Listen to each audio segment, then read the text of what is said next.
Sheet மெட்டலில் இப்போ ஒரு சிம்பிளான பேராமீட்டர்ஸ் பட் இம்பார்ட்டண்டான ஒரு இண்டிகேஷன்ஸ் மாதிரி எப்படின்னா கிரெயின் டைரக்ஷன்ஸ்னால் எந்த போர்ஷன்ஸில் நம்ம பெண்ட் பண்ண போகிறோம் அதை இண்டிகேட் பண்ணுற ஒரு டைரக்ஷன்ஸ். இப்போ இங்கே வந்து டிஃப்ரெண்ட்டாக ஒரு கம்ப்ளீட் ஷீட் இருக்குது. அந்த கம்ப்ளீட் ஷீட்டில் வந்து நம்ம எங்கே பெண்ட் பண்ணியிருக்கோம், கரெக்டாக ஜாக் வந்து ஒரு பர்டிகுலர் ஏரியாவில் வந்து அப்ளை பண்ணியிருக்கோம்.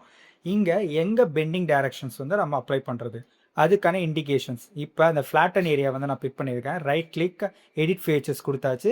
கிரெயின் டைரக்ஷன்ஸ் ஒரு பர்டிகுலர் டைரக்ஷன்ஸ் வந்து நான் பிக் பண்ணியிருக்கேன். ஒன்ஸ் பிக் பண்ணிட்ட பிறகு ஓகே கொடுத்தாச்சா. பிக் பண்ணிட்ட பிறகு இப்போ அந்த டைரக்ஷன்ஸில் தான் வந்து நம்ம பெண்ட் பண்ணியிருக்கோம்.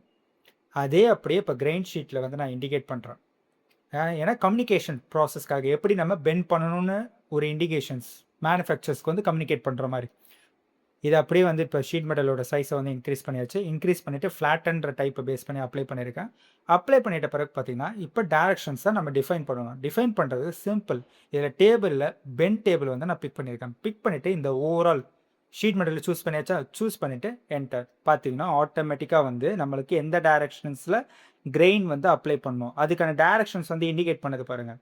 இந்த எட்ஜ் இந்த டேரக்ஷன்ஸ் பேஸ் பண்ணிட்டு தான் வந்து நம்ம கிரெயின்னு ஒரு பெண்டிங் ஆப்ரேஷன்ஸ் வந்து ஃபினிஷ் பண்ணுவோம்.